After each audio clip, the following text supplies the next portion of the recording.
The real Satanists, the hardcore Satanists, are involved in criminal activity. Throughout history, the name of Satan has been evoked for deeds as diverse as they are polarizing. On one hand, there are those who commit heinous acts under the guise of satanic worship. What did Satanism have to do with it, Sean? What did Satan, do you feel, have to do with first your murder of that convenience store clerk? Satanism was, well, the murder was because it was how do I say this so that you can understand it? It was a sacrifice to prove allegiance to Satan. While on the other, individuals distribute blankets to the needy, claiming to honor the same figure. The Satanic Temple is a non-theistic religion.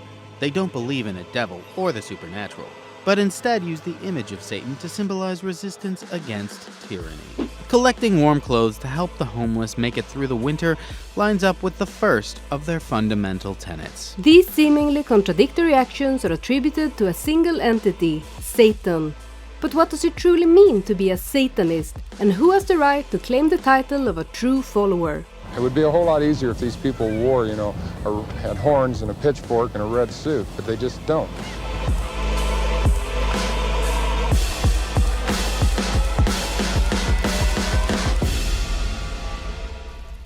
Hey allihopa, hey everyone, I'm Dragunilla and welcome to my channel. Before we begin, I want to assure you that I'm not approaching this topic from neither a satanic nor a Christian perspective. I'm a secular skeptic. I will do my utmost to remain as fair as possible while being honest about my own feelings and thoughts. Okay, let's dive in. So, who truly qualifies as a genuine Satanist, and is Satanism as frightening and dangerous as it is often portrayed? To unravel this, we first need to understand what modern Satanism encompasses in its entirety.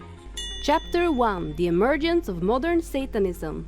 Satanism is so broadly defined that experts, despite the vague definitions surrounding what actually constitutes a religion, sometimes describe it as more of a decentralized subculture.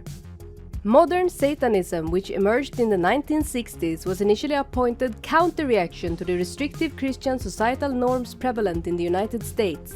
If you're going to be a sinner, be the best sinner on the block. If you're going to do something that's naughty, do it. The founder and leader of the first modern satanic organization, the Church of Satan, Anton LaVey, born Howard Stanton LaVey, ingeniously decided to theatrically employ Satan, a figure already imbued with a deep reservoir of fear among the Christian majority, as a tool to help people reject Christianity and reclaim autonomy over their own lives. The fact that religions for thousands of years have been telling people what they should do and what they shouldn't do according to the basic whims of a person who might be running the show is very understandable. We're realists, we Satanists, but we also feel that a person has to be good to themselves before they can be good to other people. The late LaVey's successor, the current high priest of the Church of Satan, Peter H. Gilmore, has stated that LaVey viewed the entire endeavor as using props to disseminate what he considered liberating, individualistic and materialistic philosophies. Namely, Nietzsche's Übermensch, the idea that God is dead and we must become our own gods, and Ayn Rand's Objectivism, which focuses solely on the material reality. Here, satanic imagery served merely as these props, not as foundational pillars. Chapter 2: The Evolution of Satanism. As time moved forward, LaVey even started feeling that the satanic movement had become somewhat played out. But LaVey actually said, I think we're kind of done trampling Bibles. And he actually said, I think what we need to do now is we need to trample a picture of Timothy Leary. And we need to scorn a tab of LSD, because those are the new idols. Acts like stepping on Bibles and parodying religious services became increasingly relevant and less impactful as the West moved more and more towards a secular society. Today, many seldom attend church despite being baptized Christians, a stark contrast to the more devout societal norms during LaVey's youth in the 1930s and 40s. Despite Anton LaVey's evolving views over time, believing that other idols had become a greater threat to the self-realization that Satanism advocated, the movement he sparked did not cease. Instead, numerous self-proclaimed satanic movements emerged from his foundation. Before LaVey, few openly identified as Satanists. Historically, the term Satanist has been primarily used by Christians to accuse others of devil worship, witchcraft, and other practices which, for much of Europe and the USA's history, were synonymous with torture and capital punishment. Chapter 3: Aleister Crowley and Historical Context. One notable earlier occult figure was a man known as Aleister Crowley, who was active in the late 19th and early 20th centuries. He also used shock tactics such as calling himself the Beast 666 and founded a religion known as Thelema, which follows the maxim, "Do what thou wilt shall be the whole of the law." These methods and this philosophy closely aligns with LaVey's own adherence to personal freedom and individualism. However, unlike the Church of Satan, Thelema's followers never identified as Satanists.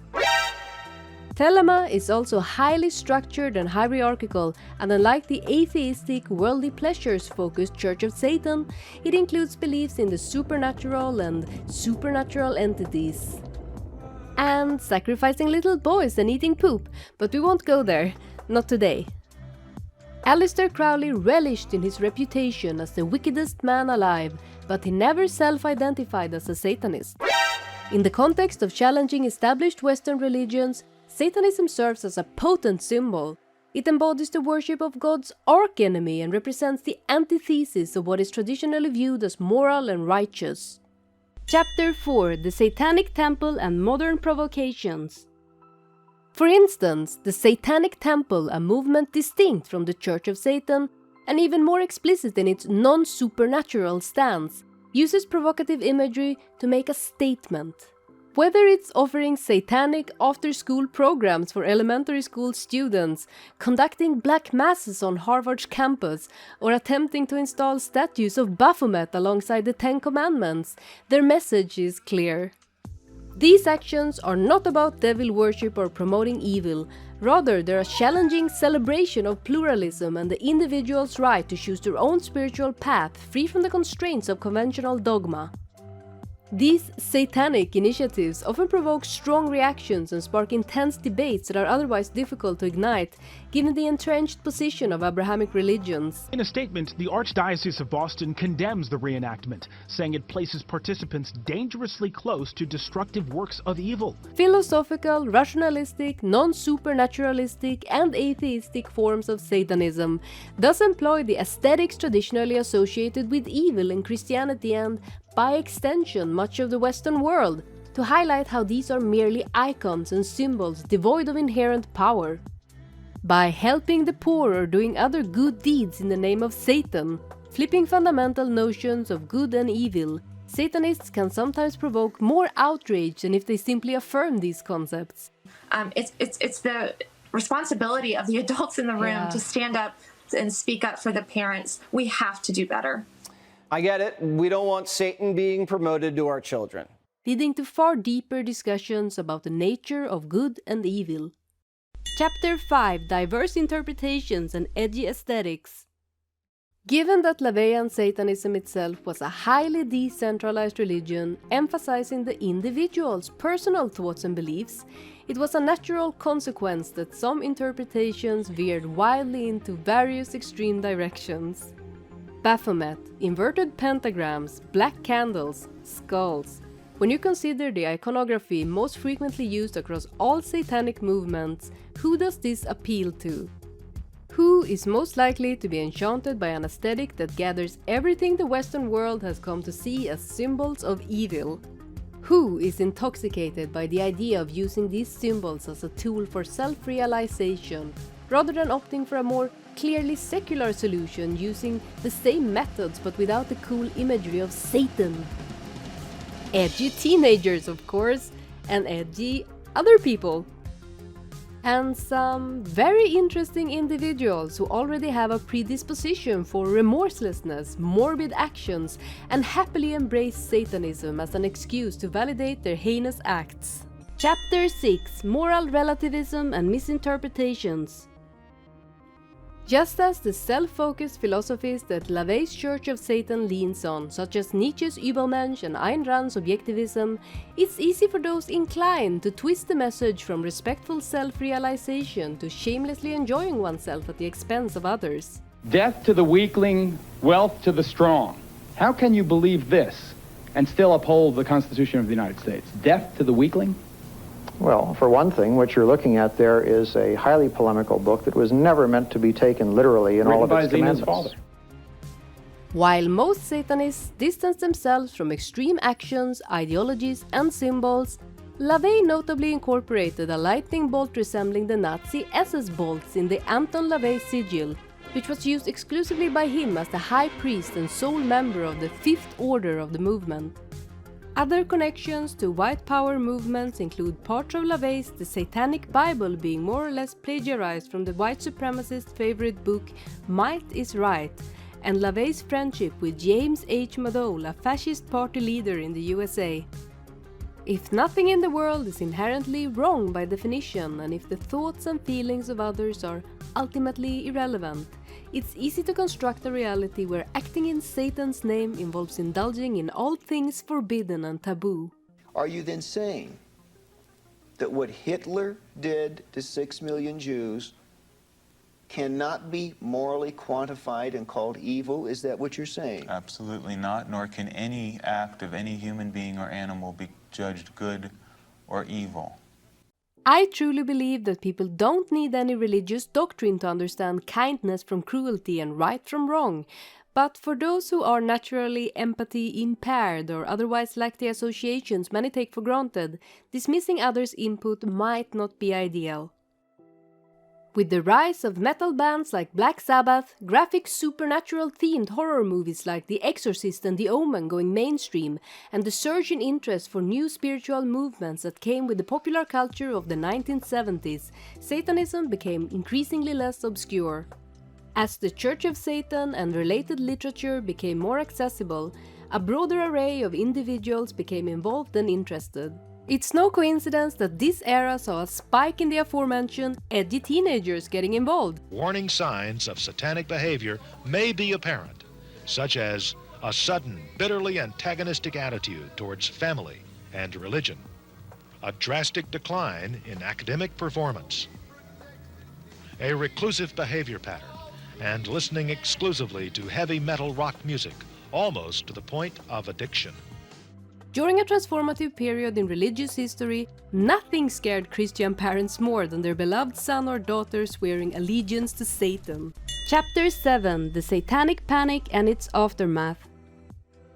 The work, most agree, marked the beginning of the infamous Satanic Panic accusations, a chapter in the history of the USA and the Western world characterized by extreme claims of ritual satanic abuse. During the past decade, an epidemic of ritual crime has swept our nation at an alarming rate. Law-abiding citizens report satanic crimes in every state, and the number of cases investigated by police continues to rise. Was a book titled Michelle Remembers. This book, which detailed an autobiographical story of a girl allegedly tortured by members of LaVey's The Church of Satan, combined with other rumors about LaVey's movement spread in tabloids and on TV, led many to associate all the alleged crimes committed during the Satanic Panic with LaVey's The Church of Satan. However, none of the high-profile serial killers of the time, such as the Night Stalker, Son of Sam or Charles Manson, who all claimed to be worshippers of Satan, were officially members of the Church of Satan. And there was a clear disavowal of animal and human sacrifices in LaVey's writings for those who chose to follow the Church of Satan's brand of Satanism. In addition to this, Michelle Remembers was written by a woman who underwent a highly controversial form of therapy known as recovered memory therapy or RMT. She initially had no recollection of any crimes before her psychiatrist, who would later become her husband, convinced her that she harbored hidden memories that could only be uncovered through repeated therapy sessions. I think it's absolutely an outrage from every point of view, from a scientific point of view, from a legal point of view, from an ethical point of view, from a mental health point of view. First of all, there is no such thing as recovered memory as it's being described by the movement of therapists who have created this.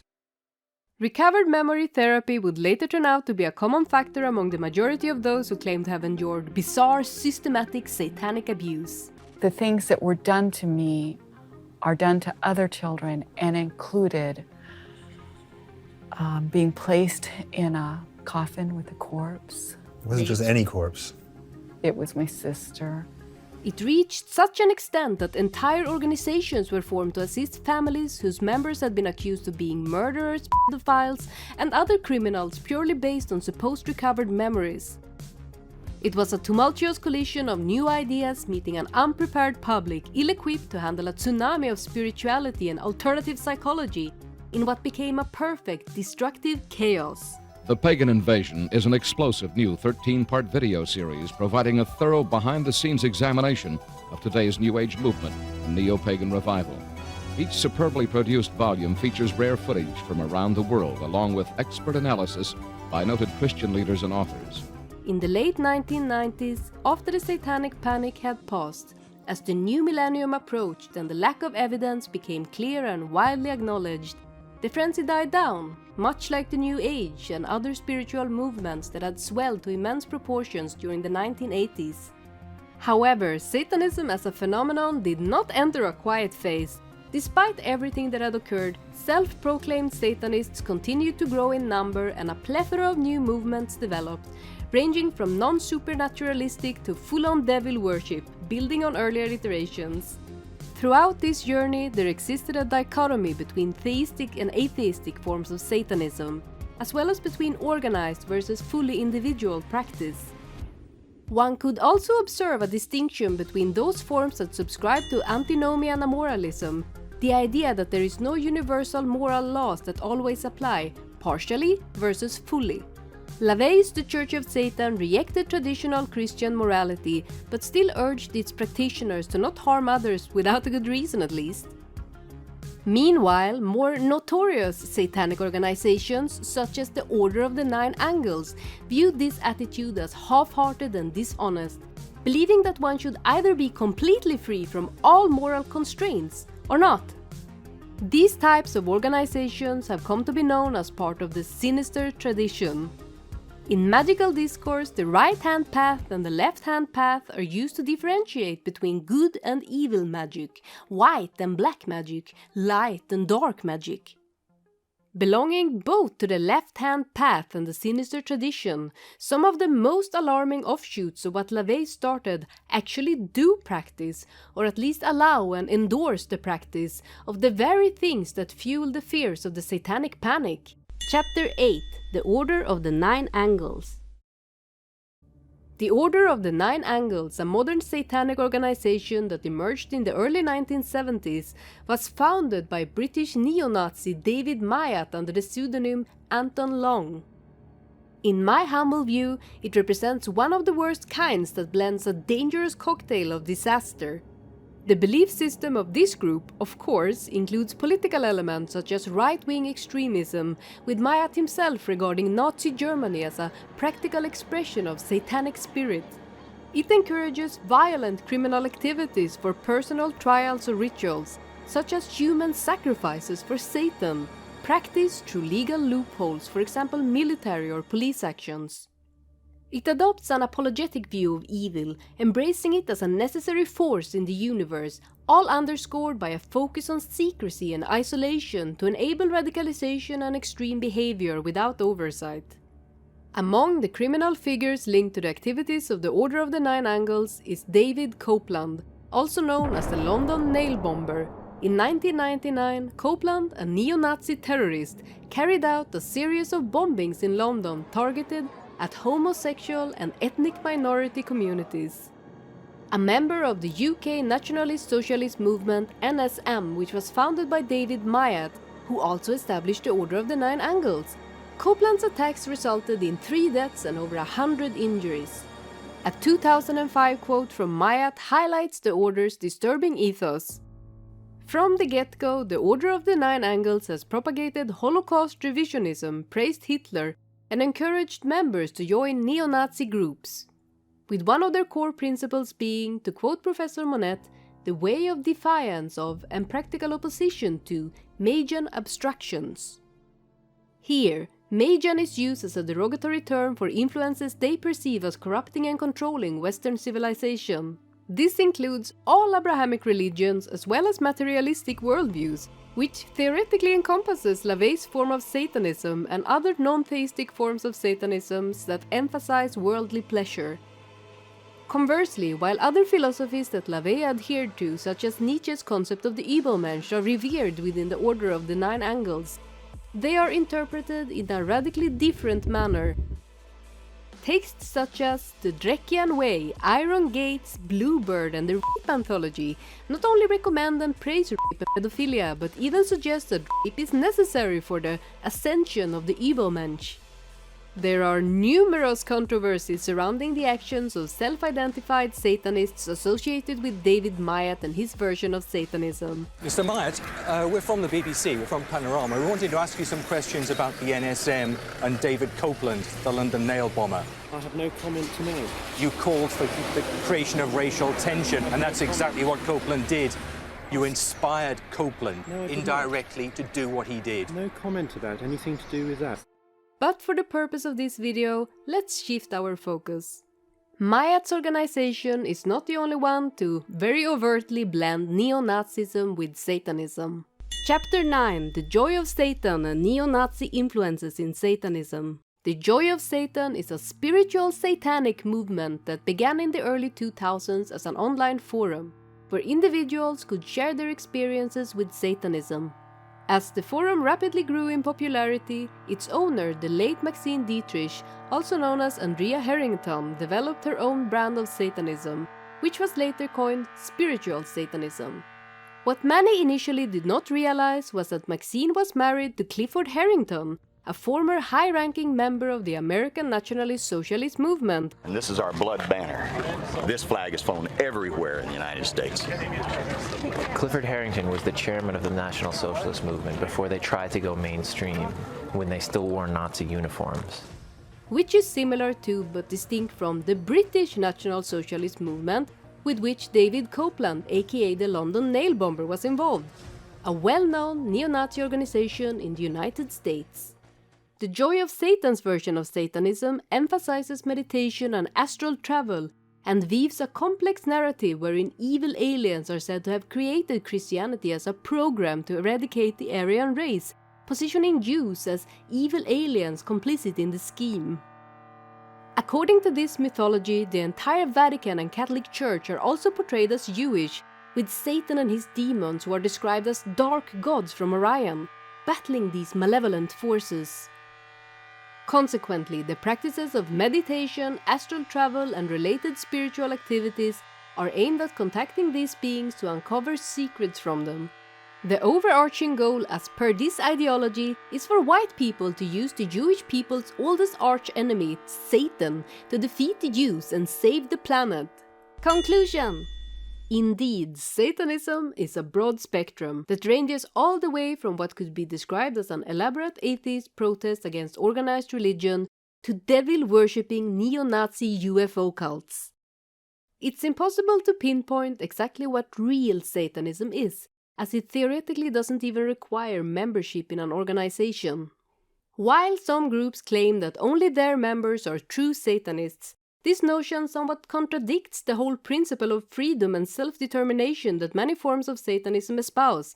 Dictating that one must adhere to a narrow, prescribed set of rules goes against the very core idea. Despite the average LaVeyan, Luciferian, Temple of Set, Satanic Temple and so forth Satanists having nothing in common mentally with him, the Night Stalker, infamous for his home invasion crimes in California, which included a series of burglaries, rapes and murders, is still considered by some to be as real a Satanist as Anton LaVey himself, simply because he chose to call himself one. Thank you all so much for watching. If you have any thoughts or think I missed to mention something, please leave a comment. If you want more deep dives like this on stuff I find interesting, subscribe. See ya!